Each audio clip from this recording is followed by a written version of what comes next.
Just want to give a trigger warning. This episode contains topics of suicide, depression, and murder.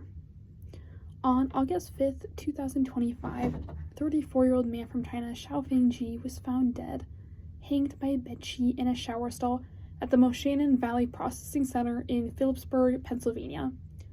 Despite his hands and feet having been tied behind him, his death was ruled as a suicide, and the investigation is ongoing.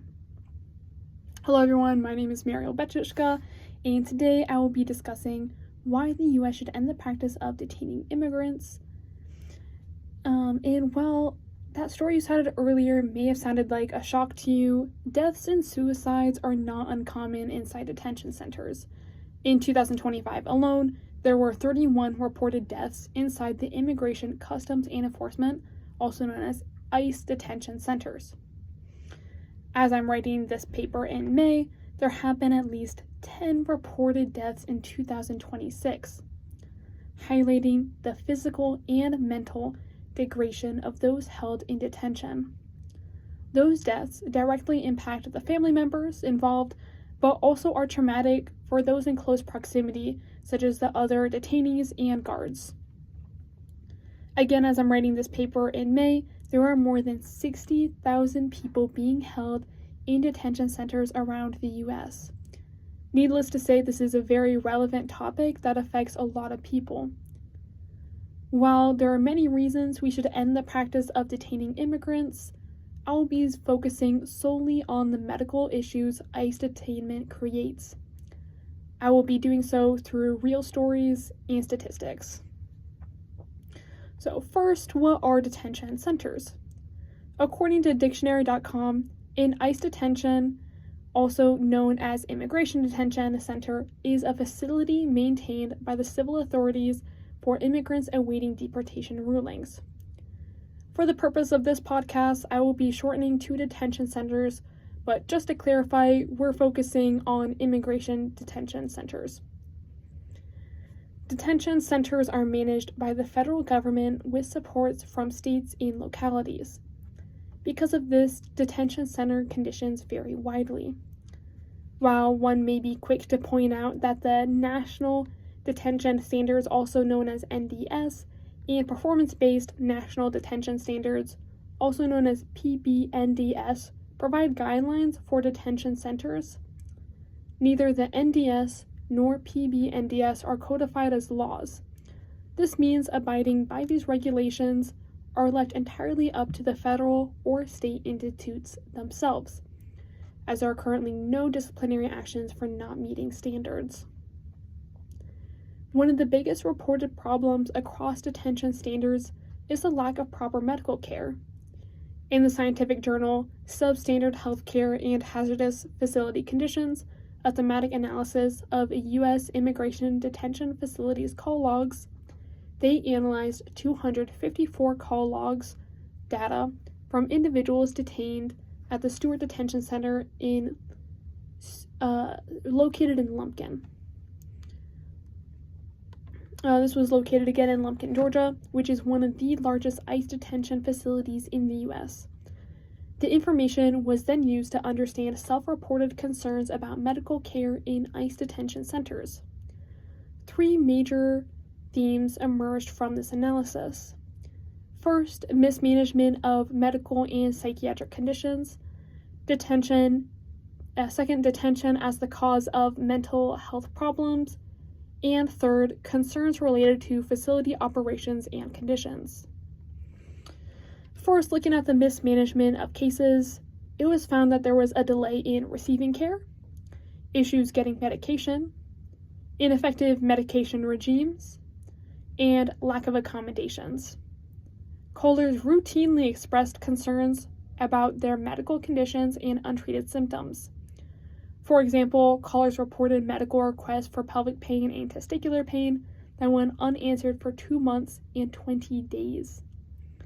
One caller reported never receiving medication for their multiple psychiatric diagnoses, and another reported never having received HIV medication. Difficulty receiving medical care is again supported by research conducted in 2028 and 2029 in the academic journal medical advocacy on behalf of detained immigrants. According to this journal, detainees lack a legal guarantee of medical care. This is unlike prisoners, and a lack of resources dedicated to organizations advocating for medical care of ICE detainees. I point out this study as well to highlight that this is not a new issue. Even though ICE detention center conditions have only started to intercept mainstream media, violation of the human right to health care has been ongoing for as long as immigration and detention centers have existed.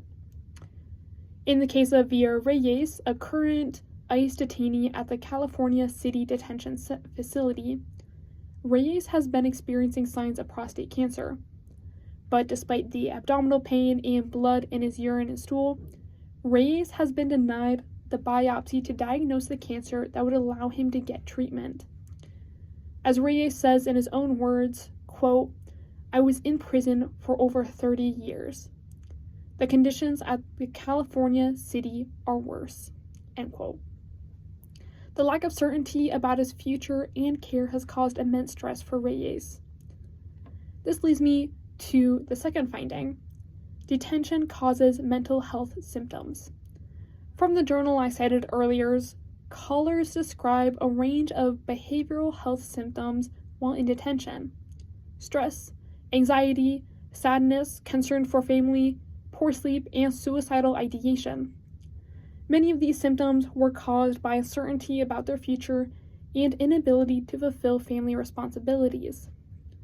Imagine being the primary caretaker in your family and suddenly not being there to support your family anymore, or missing important birthdays and anniversaries. That would certainly cause a lot of stress and depression. According to the academic journal Duration in Immigration Detention and Health Harms, these negative psychological effects are greatly exacerbated for those in detention for over 2 months. Lastly, these facilities operate under poor conditions.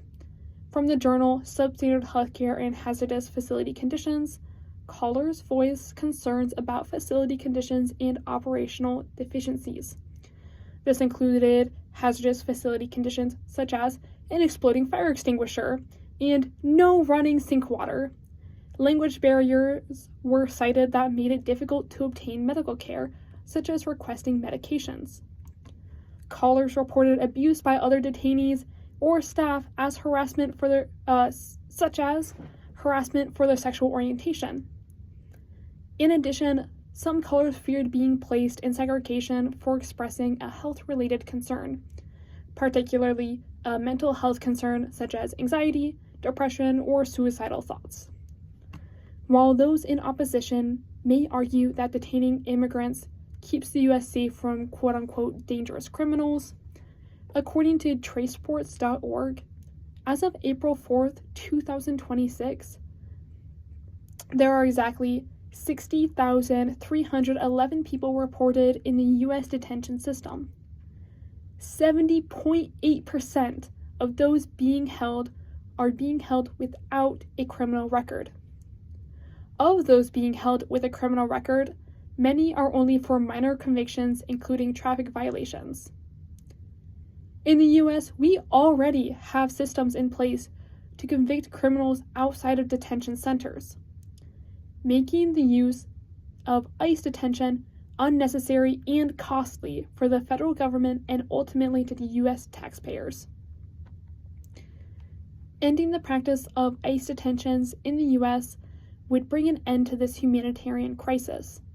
It would cut government costs of funding detention centers, allowing for more focus on community engagement to solve immigration issues according to the needs of the people. While immigration in the U.S. is a complicated issue, one thing is straightforward. Detention is not the answer and only leads to a host of medical issues. This is evident from the high numbers of deaths and suicides, a lack of medical care, and uncleanly conditions mentioned from various sources. And while medical issues is just one of the many problems in immigration detention systems, even by focusing just on this problem alone, it is clear the U.S. should end the practice of detaining immigrants. Thank you all so much for tuning in today, and until the next one.